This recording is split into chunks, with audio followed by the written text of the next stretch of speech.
Почитувани гледачи, добре дојдовте во урбаните вести. Градоначалникот на Атина денеска и утре ќе престојува во посета на Скопје и со скопскиот градоначалник ќе потпишат спогодба за соработка помеѓу двата главни града. Станува збор за возвратна посета откако скопскиот и атинскиот градоначалник се сретнаа во Атина на почетокот на февруари.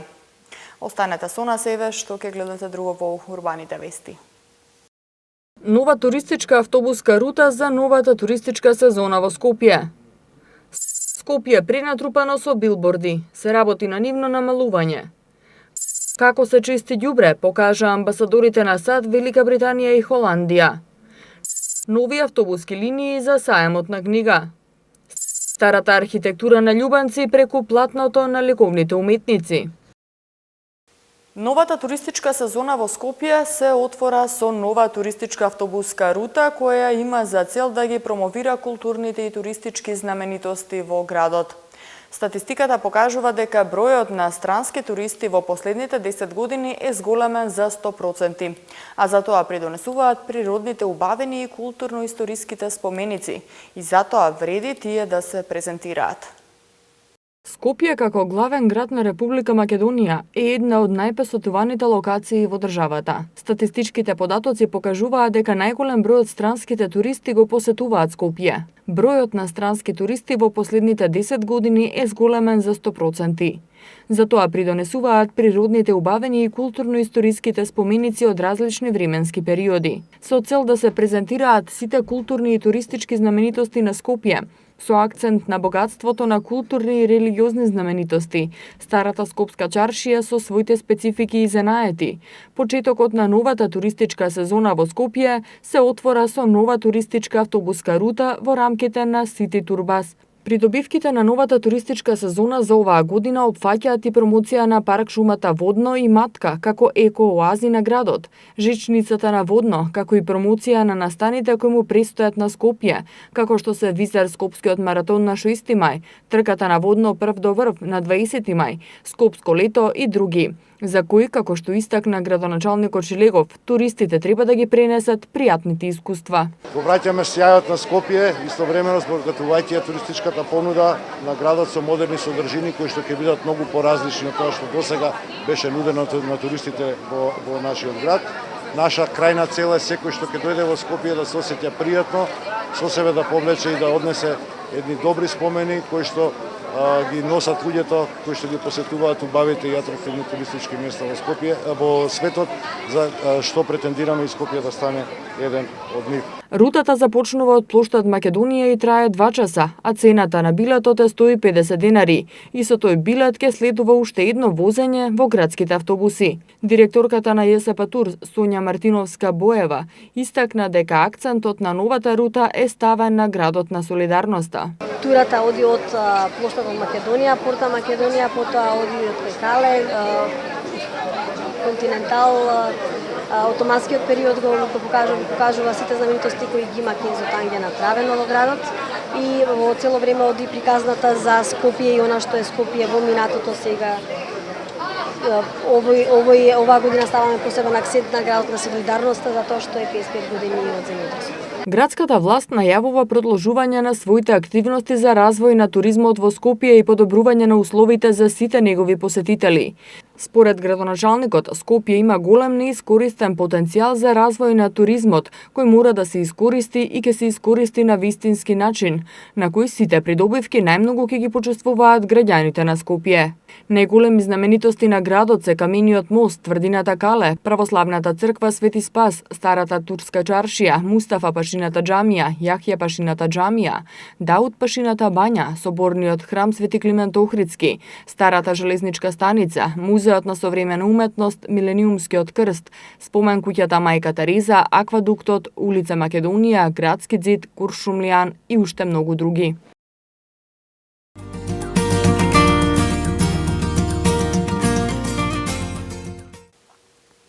На отворањето на туристичката сезона во Скопје, градоначалникот Шилегов беше прашан дали ќе продолжи да функционира или ќе се укине туристичката стража во Скопје, на што тој одговори дека според него таа служела за подсмев.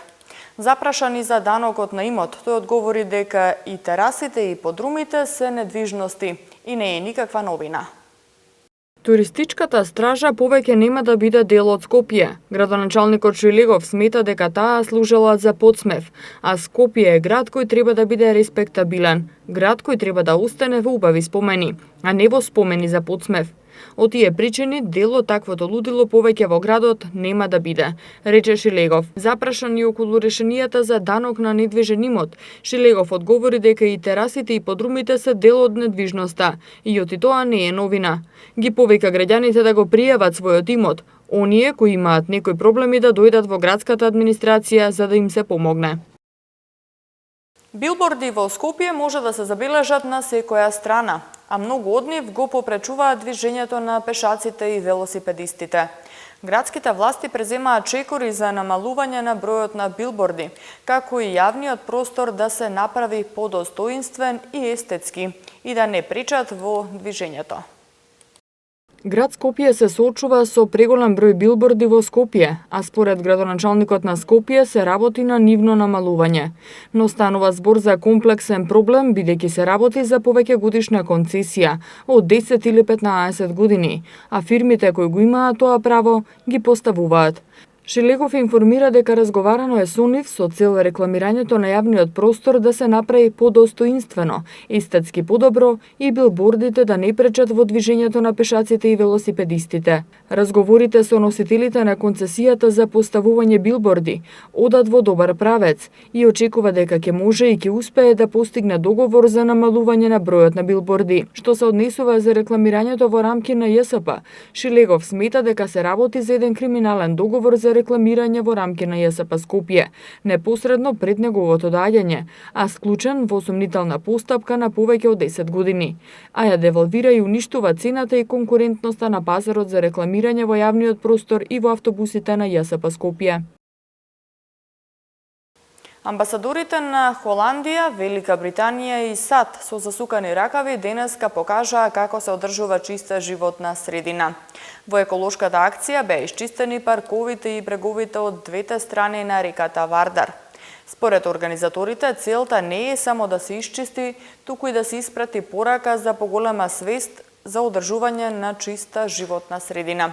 Пораката стигна и до градоначалникот Петре Шилегов, кој најави ангажирање на 35 работници за одржување само на кејот на Вардар. Амбасадорите на Соединетите Американски држави, Велика Британија и Холандија, Чарлс Герет, Джес Бейли и Ваутер Пломб, со засукани ракави, ја предводаа групата од екологисти волонтери, кои денеска го чистеа кејот на Вардар. Акцијата која беше во организација на Пивара Скопје, амбасадата на Кралството Холандија и компанијата Пакомак, се организираше под мотото Clean Up, Tweet Up, со цел да се подигне јавната свест на граѓаните за важноста од одржување на природата чиста. Ова е трета поред волонтерска екоакција.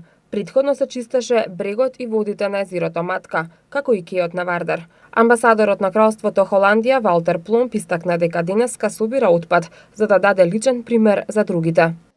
Многу ми е драго што толку луѓе се вклучија во нашиот Clean Up, Tweet Up, а исто така ми е драго што дел од представници од власта се исто така денеска со нас.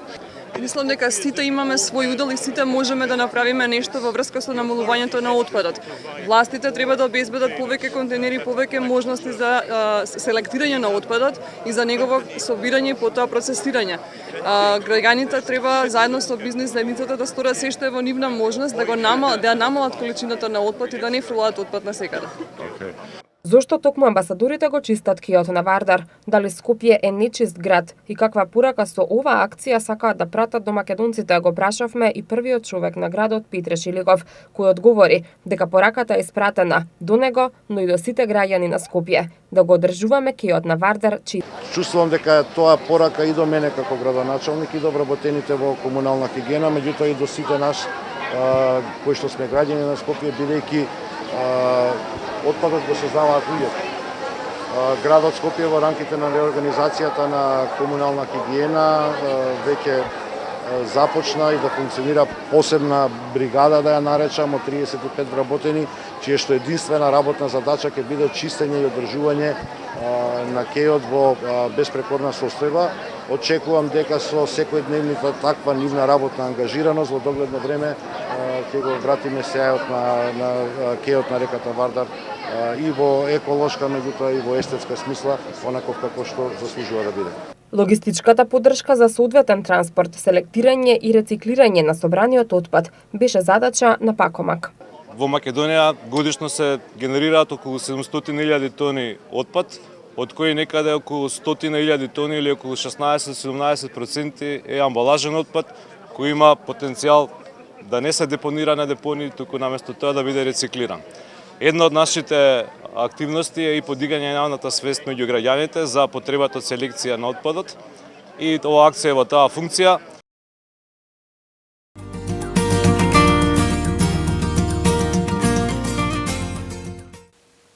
Од 3 до 9 мај по повод саемот на книга ќе бидат воведени две нови автобуски линии до ВИП-арената Борис Трајковски. Едната линија ќе тргнува од Ново Лисиче, а другата од Дексион и во сообраќај ќе бидат од 11 до 19 часот. По повод одржувањето на саемот на книгата од 3 до 9 мај на барање на Скопски саем заради полесен пристап на посетителите до саемот на книгата, ЈСП Скопје ќе воведе две нови линии кои во истиот период ќе се обраќаат до ВИП-арената Борис Трајковски. Линијата 100/1 ќе се обраќа од населбата Ново Лисиче до ВИП-арената Борис Трајковски и незината траса ќе биде булевар Јане Сандански, Нова железничка станица Југодрво, Рекорд, Соборна црква, булевар Партизански одреди, Поликлиника Букурешт, ВИП-арена Борис Трајковски. Втората линија 200/1 ќе се обраќа од населбата Дексион до ВИП-арената Борис Трајковски и незината траса ќе биде од Дексион, Ѓорче Петров, булевар Партизански одреди, Поликлиника Букурешт, Спортски центар Борис Трајковски. Вклучувањето во сообраќај во период од 3 до 9 мај и за двете линии ќе биде во 11 часот, а исклучувањето во 19 часот. Граѓаните кои закупуваат тезги на пазарот во општина Бутел, кои се во сопственост на општината, ќе плаќаат 600 денари помалку. Одлуката за намалување на цената на закупот на тезгите од досегашните 1500 на 900 денари е донесена на денешната седница на Совет. А исто така значајно за општина Бутел е и прифаќањето на иницијативите од граѓани за промена на планска документација, за која трошоците ќе ги сносат граѓаните кои поднеле иницијативата, а не општината. Цената за издавање на тезгите на пазарот кои се сопственост на општина Бутел се намалуваат од 1500 на 900 денари месечно. Намалувањето на цената е овозможено со промена на правилникот за издавање тезги која денеска беше изгласана на Советот на општина Бутел. Станува збор за тезги на пазарите кои ги издава општина Бутел. Исто така, на денешната седница на Совет беа прифатени иницијативите за изработка на детални урбанистички планови за градска четврт СССИ 06.05 и градска четврт Ц2402 поднесени од граѓани кои имаат катастарски парцели, а не биле третирани со старата планска документација. Значајно за општина Бутел е тоа што трошоците за нова планска документација ќе ги сносат подносителите на иницијативите, а не општината. Едната иницијатива е поднесена за домување, додека пак другата е за комерцијална дејност, лесна незагадувачка индустрија. Старата и оригинална архитектура на Љубанци, пренесена преку платното на реномираните ликовни уметници од Македонија и странство, беше изложена на ликовната изложба во општина Бутел. Изложбата се состои од избрани дела од последните 3 ликовни колонии што се одржуваа во Љубанци. А градоначалникот Велимир Смилевски најави дека во јуни ќе се одржи 8-та ликовна колонија Љубанци 2018. Најубавите и атрактивни ликовни дела собрани од последните 3 ликовни колонии што се одржуваа во Љубанци се изложени во општина Бутел. Изложени се 50 дела на 28 реномирани ликовни уметници од Македонија и странство, кои се редовни учесници на сите ликовни колонии што се одржуваа во така нареченото живописно Љубанци. Љубителите на ликовната уметност имаа можност да видат 44 слики, 2 релјефа во дрво, 3 скулптури во дрво и една скулптура во мермер. На изложбата присуствуваше и градоначалникот Велимир Смилевски, кој рече дека е задоволен од големиот број и квалитетот на уметнички дела. Градоначалникот Смилевски додаде дека негувањето на ликовната традиција во општина Бутел ќе продолжи понатаму. Се надевам дека ние како општина во наредниот период ќе бидеме домакини на уште многу вакви колонии, затоа што она што е добро наследено ќе тераме дека во наредниот период треба да го продолжуваме со оглед на рацете на овие уметници. Мислам дека треба да ги искористиме сите можности за да можеме да бидеме општина која што дава рака на луѓе кои што знаат што прават. Градоначалникот најави дека ликовната колонија ќе продолжи понатаму да се одржува. Во моментов течат подготовките за 8-та ликовна колонија Љубанци 2018, што ќе се одржи во јуни, а имаат најавено учество реномирани ликовни уметници од Македонија и од Србија, Словенија и Босна и Херцеговина.